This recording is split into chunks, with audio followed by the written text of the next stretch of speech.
Make that beat so tight.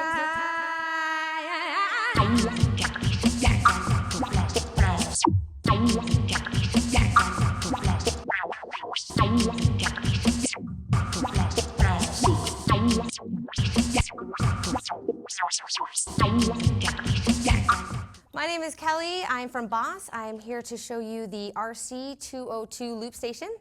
The first thing I'm going to go over is how to set up the loops for recording and how to set up the effects. So the first thing what you do when you get the 202, it's got its factory settings. And the factory setting right now is instant playback when you loop. And what I like to do is I like to change it to instant overdubbing. So how I change that is I go in here, it's really easy to use. You hit setup, and then all these buttons right here have little words underneath them, and those are kind of like a shift key. So you go to setup, you go to loop, and right here, this little knob, you can adjust the settings. And what I do is I take it from RP, which means I would record, and then once I stopped recording, it would instantly play back.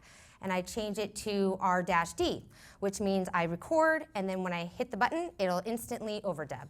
So that's what I do when I first get the 202.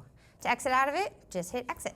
So what I like to do before every song is I like to set up what effects that I'm going to be using. And right here on this side, you have the input effects. You have up to 40 effects to choose from. I like to put certain effects in the same spot so I can quickly reference them. For instance, right here on this button, you just push it, and you're able to scroll through as many as 40 different effects. So I like to put this one on G to B, which is guitar to bass, boom, boom, boom, boom, boom, boom. So that is my guitar to bass, and this knob right here allows you to adjust the parameters. So here you have the bass, here you have a little less bass. So you can kind of play around with that. I like to put my reverb right here on this button. So again, you press it. When it's flashing purple, that means you can edit. So you just press the button, flashing purple, and you go in here to set up your parameters. So I usually always have these on the same thing. Over here, I've got some kind of fun stuff. This is my new favorite effect right now. It's pan delay.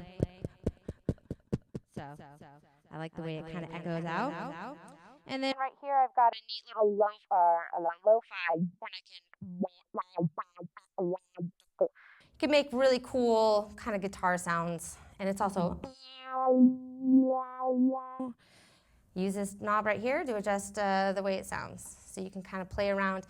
Really gives you the opportunity to create a lot of really cool sounds because you can play up to 4 effects at the same time. So here's my guitar to bass. Put some reverb on it. Boom, boom, boom. Some pan delay. Boom, boom, boom, boom, boom, boom, boom, boom, boom, boom. So I can have those 4 effects going at the same time. Usually what I do is I do my guitar to bass, and then I put a little reverb on it to fatten it out a little bit. And that's that. So next what I do is I go over to the track effects, and it's pretty much the same principle. You've got up to 40 different effects that you can choose from. And it's the same thing. You hit the button, it flashes purple, that means you can edit. You go in here, turn the knob, and you pick which function you want to use. I have this one on repeat right now. And this will add effects to the overall track. So once you've already got something playing, you can apply these effects after the fact. And again, you can have up to 40 different selections and up to 4 track effects playing at the same time. So again, there's a lot of opportunity to really create some really diverse sounds.